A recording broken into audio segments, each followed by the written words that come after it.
Hello students, I am going to continue with the chapter differential equation of the 12th standard.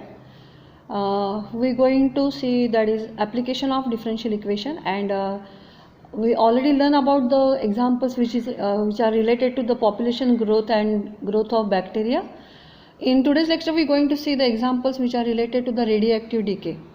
So in this type of examples, see what are the changes in radioactive decay. The element or the substance which we taken goes on decaying, means its mass goes on decreasing, and so in this type of examples we take the minus sign.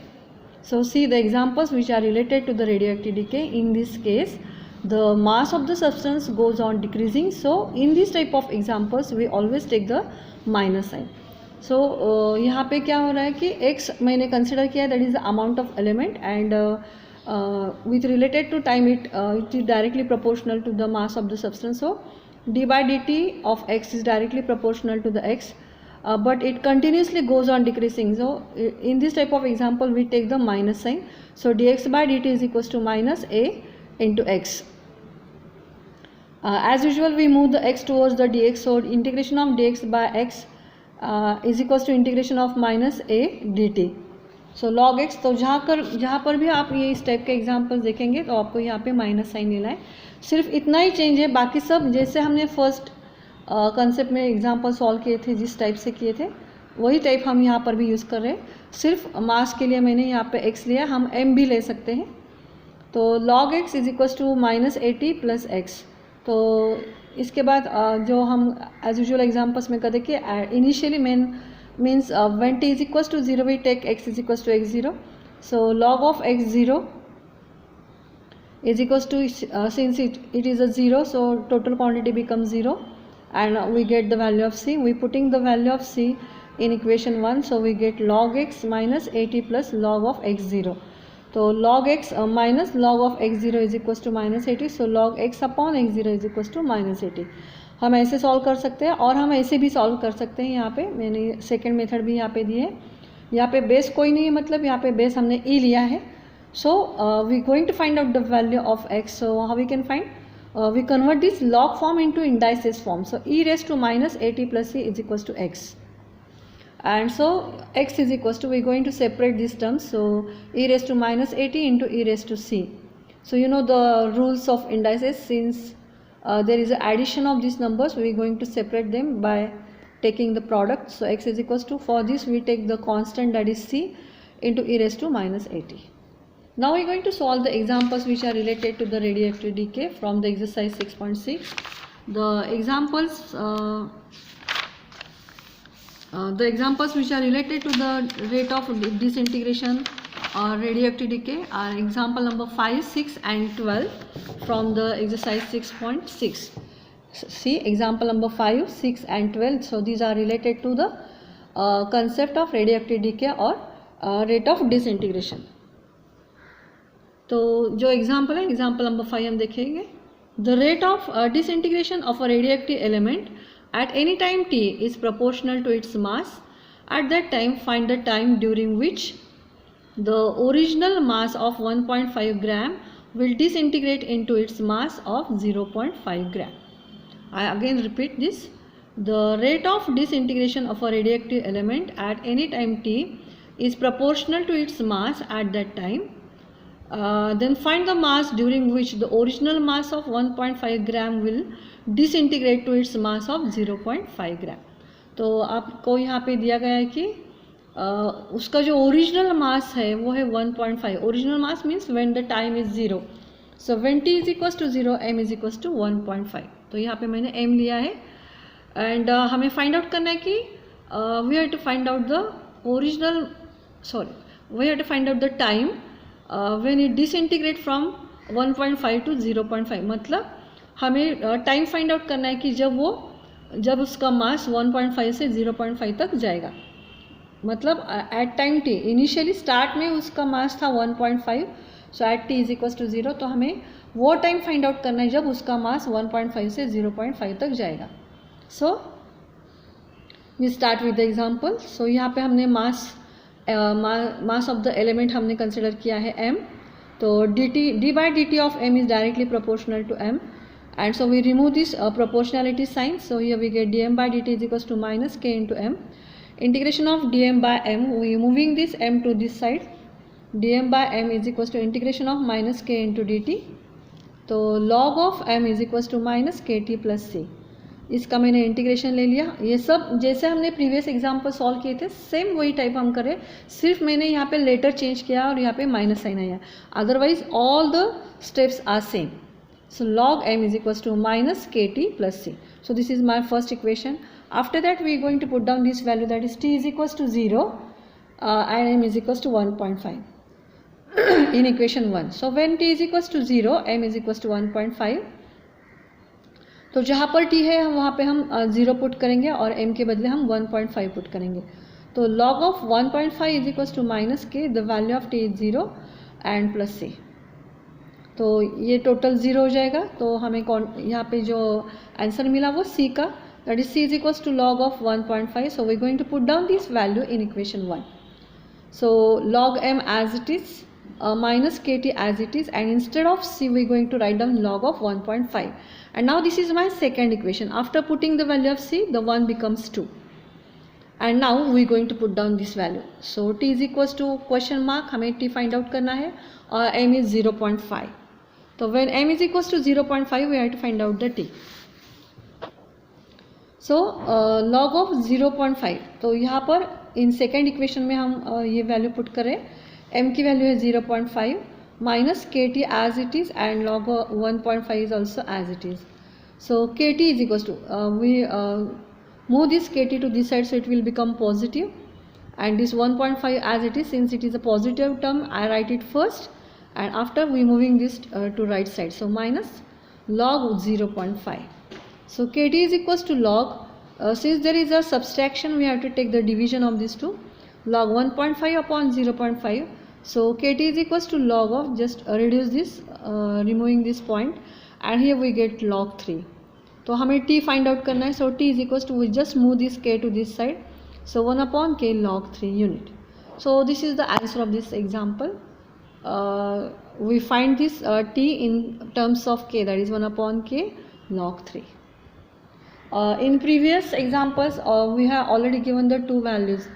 मतलब ये जो देते हैं उससे हम c find out करते हैं, यहाँ पर भी दोनों वैल्यूज देते हैं तो अब हम k फाइंड आउट करते हैं, एंड थर्ड वन दोनों में से किसी का एक वैल्यू हमें दिया जाता है और हम एक फाइंड आउट करते हैं. तो ये जो पार्ट है, इस पार्ट के लिए यहाँ पे हमें सिर्फ दो ही वैल्यूज दिए, k हमने नहीं फाइंड आउट किया है, सो k इस एग्जाम्पल में ऐसे ही रह गया है. So t is equals to 1 upon k log 3. This is the answer of this example. Now see the example number 6. The rate of decay of certain substance is directly proportional to the amount present at that instant. Initially, there are 25 grams of certain substance, and 2 hours later it is found that 9 grams are left. Find the amount left after one more hour. See the example.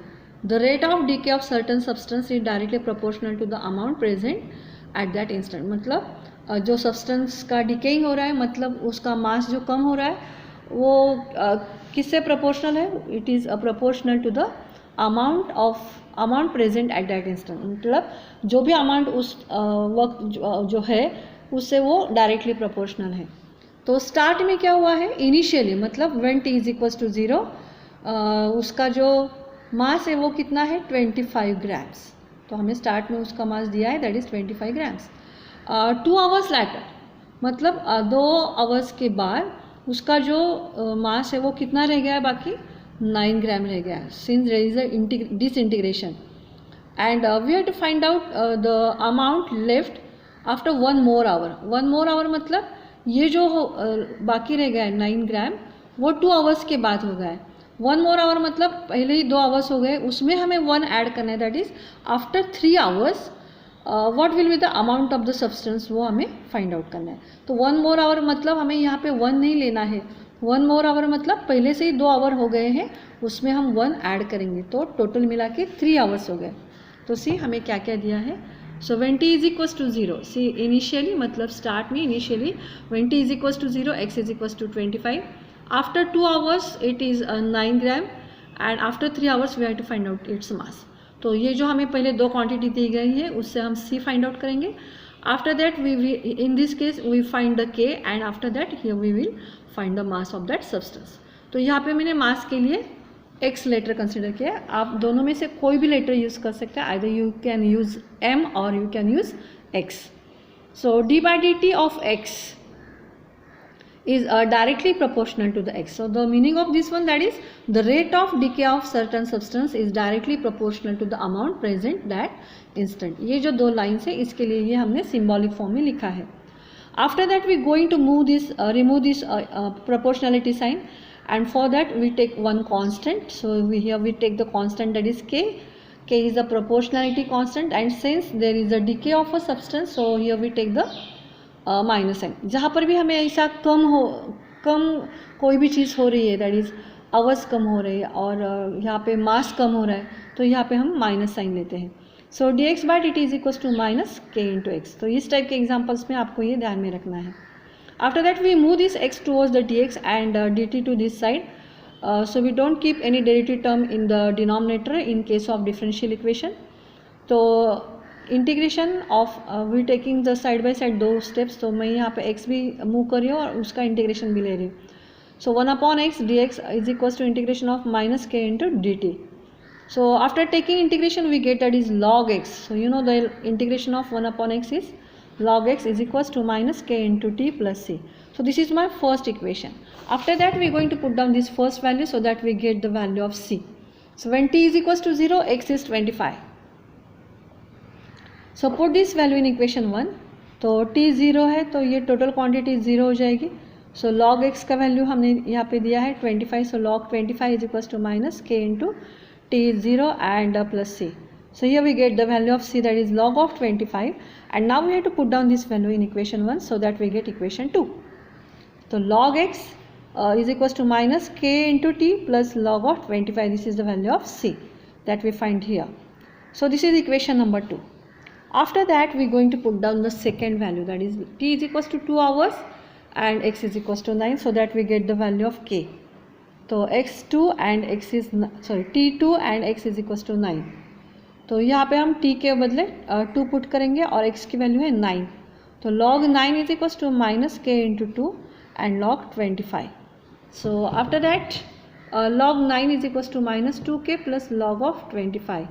तो ये minus 2k मैं यहाँ पे move कर रही हूँ so that it will become positive and log 25 as it is and we move this 9 to this side, so minus log 9. So 2k is equals to log of 25 upon 9 and so we find the value of k, that is k is equals to half log of 25 upon 9. Now we are going to put down this value in equation number 2. तो हमारा equation number 2 क्या था, ये that is log x is equals to minus k into t plus log 25. यहाँ पर हम k की value put करेंगे। तो log x माइनस k, तो k का वैल्यू था minus half log 25 upon 9 into t as it is plus log 25. Now after putting this value into it will become equation number 3. तो हमें यहाँ पे 3 मिल गया। अभी हमें क्या पुट करना है, t is equals to 3 and we have to find out the remaining mass of that substance. So t is equals to 3 hours. तो यहाँ पे सिर्फ हमें 3 पुट करना है और x की वैल्यू फाइंड करना है. तो ये log x ऐसे रहेगा minus half log of 25 upon 9 into 3 and log 25 as it is. So ये 3 जो है वो मैं यहाँ पे ले लूँगी. तो log x is equals to minus 3/2 log of 25/9 plus log 25. So it is जो भी नंबर log के फ्रंट में है वो एक्चुअली उस नंबर का पावर होता है. तो ये हम यहाँ पे मूव करेंगे, उसके पावर के फॉर्म में लिखेंगे. log x is equals to log 25/9. So this is the power, so it will become minus 3/2 plus log 25. Now log x is equals to log, ये जो निगेटिव है इसको हम पॉजिटिव में कन्वर्ट कर सकते हैं बाय चेंजिंग दिस नंबर्स. तो ये जो है इसका इन्वर्स मैंने लिखा है, so this minus power become plus. So 9/25 and 3/2 plus log of 25. तो पहले हम इसको सॉल्व करेंगे. 9/25 का 3/2 कैसे होगा. 3/2 मतलब ये जो नंबर है ये टोटल स्क्वायर रूट में है और ये 3 टाइम्स है. तो स्क्वायर रूट में ये 3 टाइम्स मैंने लिखा तो ये जो 2 बार आया इसको हम एक बार बाहर ले सकते हैं and we can take the square root of this one. तो इसका स्क्वायर रूट हुआ 3/5। तो टोटल हमें मिला 9 3 27/125। So this is the answer of this one. तो ये आपको फाइंड आउट करना आना चाहिए। तो जैसे कैसे करते हैं वो मैंने यहाँ पे आपको बता दिया। तो log ऑफ 27/125 इंटू log 25। तो यहाँ पे हम देख सकते हैं कि दोनों log के एडिशन है, मतलब इन दोनों नंबर्स का प्रोडक्ट है। तो log of 27/125 into 25. So all these things you learn in 11th standard about the log, rules of log. तो जहाँ पर भी हमें दो log की एडिशन दिखती है वहाँ पे ऐसा होता है कि ये दो नंबर जो है वो प्रोडक्ट फॉर्म में आते हैं, that is log 27/25 into 25. So 25 5s are, so यहाँ पे मुझे मिला log of x is equals to log of 27/5. तो दोनों के log, दोनों साइड के log कैंसिल होते हैं since there is a equal to sign, and so x is equals to 27/5 grams. मतलब after 3 hours the amount of this element left is equals to 27/5 gram. So this is all about the examples which are related to the radioactive decay. The example number 12 is for your homework, and the remaining concepts we'll see in the next lecture. Thank you.